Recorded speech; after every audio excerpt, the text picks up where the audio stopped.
আসসালামু আলাইকুম ওয়া রাহমাতুল্লাহি ওয়া বারাকাতুহু। সম্মানিত দ্বীনী ভাই ও বোনেরা, কুরআনে বর্ণিত এই আমলটি করুন, আপনার অবাধ্য সন্তান বাধ্য হবে।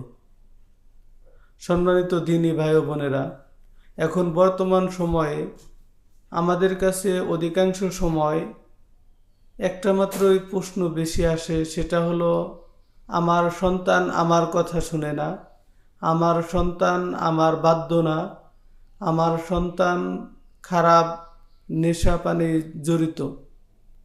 তা আমি তাদেরকে উদ্দেশ্য করে আজকের এই ভিডিও, যে তারা কোরআনে বর্ণিত এই আমলটি করুন, অবশ্যই এর ফল পাবেন। প্রিয় দ্বীনী ভাই ও বোনেরা, কোরআনের আমল কখনো বৃথা যাবে না। আল্লাহ রব্বুল আলমিনের এই পবিত্র কালামে পাকের আমল যদি আপনারা করেন, অবশ্যই আপনার অবাধ্য সন্তান বাধ্য হবে। আল্লাহ রব্বুল আলমিন পিতামাতার গুরুত্ব এবং মর্যাদা অনেক বেশি দিয়েছেন, এবং পবিত্র কালামে পাকের মধ্যে আল্লাহ রব্বুল আলমিন সূরাতুল ইসরার মধ্যে ইরশাদ করেন, وَقَضَى رَبُّكَ أَلَّا تَعْبُدُوا إِلَّا إِيَّاهُ وَبِالْوَالِدَيْنِ إِحْسَانًا। আল্লাহ রব্বুল আলমিন তার পবিত্র কালামে পাকের মধ্যে ইরশাদ করেন, ও আমার বান্দাবান্দিরা, আমি তোমাদের জন্য একটা বিষয় ফয়সালা করে দিয়েছি, একটা বিষয় সিদ্ধান্ত করে দিয়েছি, আল্লাহ তা'বুদু ইল্লা ইয়াহু, তোমরা একমাত্র আমি আল্লাহ তাআলার ইবাদত বন্দেগী করবে, অন্য কারো ইবাদত বন্দেগী করা যাবে না। অর্থাৎ অন্য কারো ইবাদত বন্দেগী করলে সেটা হবে শিরিক। যদি ইবাদত বন্দেগী করতেই হয় তাহলে একমাত্র আমার ইবাদত বন্দেগী করবে। অর্থাৎ যদি কেউ ইবাদত করতে চায় তাহলে একমাত্র আল্লাহ তাআলারই ইবাদত করতে হবে, অন্য কারো ইবাদত করা যাবে না। আল্লাহ রাব্বুল আলামিন এই আয়াতের মধ্যে পিতামাতার গুরুত্ব দিয়ে বলতেছেন, وَقَضَى رَبُّكَ أَلَّا تَعْبُدُوا إِلَّا إِيَّاهُ وَبِالْوَالِدَيْنِ إِحْسَانًا, পিতামাতার সাথে সদ্ব্যবহার করার কথা। এবং আল্লাহ রব্বুল আলমিন আরও ইরশাদ করে বলতেছেন, ইম্মা ইয়াবলুগান্না ইনদাকাল কিবারা আহাদুহুমা আও কিলাহুমা ফালা তাকুল লাহুমা উফফিন ওয়ালা তানহারহুমা, যদি তোমাদের পিতামাতা উভয়ে অথবা কোনো একজন বার্ধক্যে পৌঁছে যায় তাহলে তোমরা পিতামাতার কোনো আচার ব্যবহারে উফ শব্দটিও বলিও না। ওয়ালা তানহারহুমা, এবং তোমরা পিতামাতাকে ধমক দিও না, বরং ওয়াকুল্লাহুমা কওলান কারীমা, তোমরা পিতামাতার সাথে নরম ভাষায় সুন্দরভাবে ব্যবহার করো। ওয়াকুর রাব্বিরহামহুমা কামা রাব্বায়ানি সগীরা, এবং যদি কোনো পিতামাতা মৃত্যুবরণ করে, দুনিয়া ত্যাগ করে চলে যায়, তাহলে ওই পিতামাতার জন্য আল্লাহ রাব্বুল আলামিন দোয়া শিখিয়ে দিয়েছেন তার পবিত্র কালামে পাকের মধ্যে। আল্লাহ তাআলা বলেন যে তোমার পিতামাতা দুনিয়াতে নাই, মারা গেছে, তুমি তার জন্য এইভাবে দোয়া করো। হে নবী, আপনি বলে দেন, কুর রাব্বিরহামহুমা, হে আল্লাহ, হে আমাদের প্রতিপালক, আপনি আমার পিতামাতার উপর রহম করুন, কামা রব্বায়ানি সগীরা, অর্থাৎ ছোট অবস্থায়, শিশু অবস্থায় তারা যেভাবে আমার উপর রহম করেছে।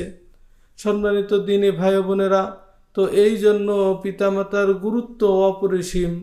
আল্লাহ রব্বুল আলামিন পবিত্র কালামে পাকের মধ্যে পিতামাতার গুরুত্ব দিয়েছেন, এবং নবী করিম সাল্লাল্লাহু আলাইহি ওয়াসাল্লামও তার অসংখ্য হাদিসের মধ্যে পিতামাতার গুরুত্ব দিয়েছেন।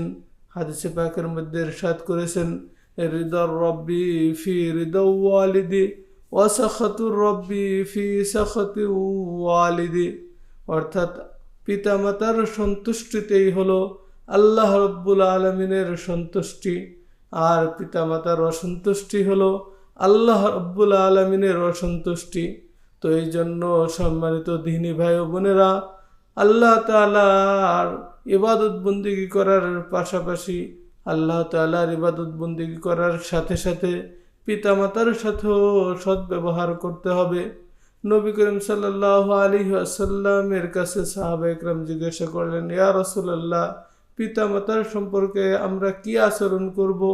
নবী করিম সাল্লাল্লাহু আলাইহি ওয়াসাল্লাম সাহাবাদেরকে বলেন, হুয়া জান্নাতুকা আও নারুকা, এই তোমার পিতামাতাই হলো তোমার জান্নাত অথবা তোমার জাহান্নাম। অর্থাৎ পিতামাতার সাথে যদি সদাচরণ করো, ভালো ব্যবহার করো, তাহলে তুমি জান্নাত পাইবে, আর যদি পিতামাতার সাথে খারাপ ব্যবহার করো তাহলে তোমার জাহান্নাম হবে। তো এই পিতামাতার সাথে সৎ ব্যবহার করার কারণে, পিতামাতার খেদমত করার কারণে অনেক দৃষ্টান্ত আছে যে তারা অনেক আল্লাহর ওলি হয়েছে, এবং পিতামাতার সাথে বেয়াদবি করার কারণে, তাদের খেদমত না করার কারণে অনেক মানুষ ধ্বংস হয়ে গেছে। এই ধরনের দৃষ্টান্ত অনেক আছে। সম্মানিত দিনী ভাই বোনেরা, আমি কথা দীর্ঘায়িত করব না, আমি শুধু আপনাদেরকে এতটুকুই বলবো যে পিতামাতার সাথে অবশ্যই সদ্ব্যবহার, ভালো ব্যবহার করতে হবে। কিন্তু যে সমস্ত ভাই বোনেরা তারা তাদের পিতামাতার কথা শুনে না, আমি ওই সমস্ত পিতামাতাকে কোরআনে বর্ণিত 3টা আমলের কথা বলবো। অবশ্যই এই আমলগুলা যদি তারা করে, তাহলে আল্লাহ তাআলা তাদের অবাধ্য সন্তানকে বাধ্য করে দিবেন। 1 নম্বর আমল হইল, এই আমলটা যে কোনো সময়, যে কোনো মুহূর্তে আপনারা করতে পারেন। তবে যদি আপনারা আমলটি করার আগে ভালো করে পাক পবিত্রতা অর্জন করে নিতে পারেন, পাক পবিত্রতা অর্জন করে নিলে অবশ্যই ভালো হবে। তো সর্বপ্রথম আপনারা সুন্নত তরিকায় ওযু করবেন। ওযুর শুরুতে পড়ে নেবেন বিসমিল্লাহির রহমানির রহিম, এবং ওযুর শেষে পড়ে নেবেন কালেমায়ে শাহাদাত, আশহাদু আল্লা ইলাহা ইল্লাল্লাহু ওয়াহদাহু লা শারীকা লাহু ওয়া আশহাদু আন্না মুহাম্মাদান আবদুহু ওয়া রাসূলুহু।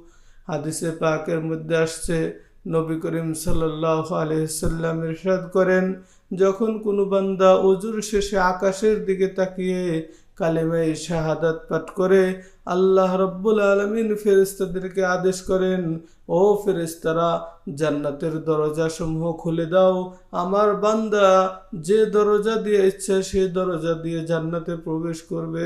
সুবহানাল্লাহ। সম্মানিত দ্বীনী ভাই বোনেরা, তো এই জন্য আমি আপনাদেরকে বলবো যে অবশ্যই সুন্নত তরিকায় ওযু করবেন এবং ওযুর শেষে কালেমায়ে শাহাদাত পাঠ করবেন।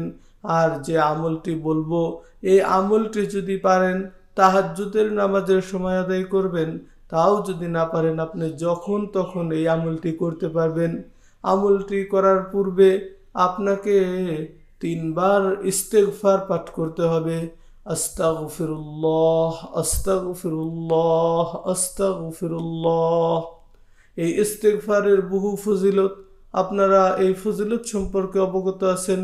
যে ব্যক্তি ইস্তেগফার পাঠ করবে, আল্লাহ রাব্বুল আলামিন তার জিন্দেগির সমস্ত গুনাহকে মাফ করে দিবেন। আর যে ব্যক্তি ইস্তেগফার পাঠ করবে, আল্লাহ রাব্বুল আলামিন তার ধন সম্পদ, রিজিকের মধ্যে বরকত দান করবেন। আল্লাহ রাব্বুল আলামিন তাকে অসংখ্য বিপদ আপদ থেকে হেফাজত করবেন। সম্মানিত দ্বীনী ভাই বোনেরা, এই জন্য সর্বদাই ইস্তেগফারের আমলকে নিজের লক্ষ্যবস্তু বানিয়ে ইস্তেগফারের আমল চলতে থাকবে, ইস্তেগফারের আমল করতে থাকবেন। 2 নম্বর যে আমলটি করতে হবে সেটা হলো দুরূদ শরীফ, 3 বার দুরূদ শরীফ পাঠ করতে হবে। আমরা নামাজের মধ্যে যে দুরূদ শরীফটি পড়ে থাকি, আল্লাহুম্মা সাল্লি আলা মুহাম্মাদি ওয়া আলা আলি মুহাম্মাদ কামা সাল্লাইতা আলা ইব্রাহিম ওয়া আলা আলি ইব্রাহিম ইন্নাকা হামিদুম মাজিদ। আল্লাহুম্মা বারিক আলা محمد وعلى آل محمد كما باركت على إبراهيم وعلى آل إبراهيم إنك حميد مجيد। এই দরুদ শরীফটি আপনারা পাঠ করবেন। তাও যদি না পারেন, ছোট্ট যে দরুদের আমলটি আছে, সাল্লাল্লাহু আলাইহি ওয়াসাল্লাম, সাল্লাল্লাহু আলাইহি ওয়াসাল্লাম, সাল্লাল্লাহু আলাইহি ওয়াসাল্লাম, এই দরুদটি 3 বার পাঠ করবেন। একবার দরুদ পাঠ করলে হাদিসে পাকের মধ্যে এসেছে, যে ব্যক্তি একবার দরুদ শরীফ পাঠ করবে, আল্লাহ রাব্বুল আলামিন তার আমল নামায় 10টি নেকি দান করবেন, 10টি গুনাহ মাফ করবেন এবং জান্নাতের মধ্যে 10টি মর্তবা বৃদ্ধি করে দিবেন। যে ব্যক্তি নবীজির উপর বেশি বেশি দরুদ পাঠ করবে, নবী করিম সাল্লাল্লাহু আলাইহি ওয়াসাল্লাম হাশরের ময়দানে তার জন্য সুপারিশ করবেন। নবী করিম সাল্লাল্লাহু আলাইহি ওয়াসাল্লাম হাউজে কাউসার থেকে তাকে পানি পান করাবেন। আল্লাহ রাব্বুল আলামিন দরুদের উসিলায় তাকে নিরাপদে জান্নাতে প্রবেশ করাইবেন। সুবহানাল্লাহ, কত বড় ফজিলতের আমল! তো এই আমলগুলো অবশ্যই করবেন। তারপর আমি এখন আপনাদেরকে যে আমলের কথা বলবো, আপনারা এই আয়াতটি বেশি বেশি পাঠ করবেন। রব্বি হাবলি মিনাস সালিহিন, রব্বি হাবলি মিনাস সালিহিন, রব্বি হাবলি মিনাস সালিহিন। এই দোয়াটি, এই আয়াতটি বেশি বেশি পাঠ করবেন, কারণ এই দোয়া করার কারণে আল্লাহ রাব্বুল আলামিন হযরত ইব্রাহিম আলাইহিস সালাতু ওয়াস সালামকে নেককার সন্তান দান করেছেন। তো এই জন্য আমরা যদি এই আয়াতটি বেশি বেশি পাঠ করি, এই আয়াতের আমল করি, তাহলে আল্লাহ রাব্বুল আলামিন আমাদেরকে নেককার সন্তান দান করবেন, আমাদের অবাধ্য সন্তানকে আমাদের বাধ্য করে দিবেন।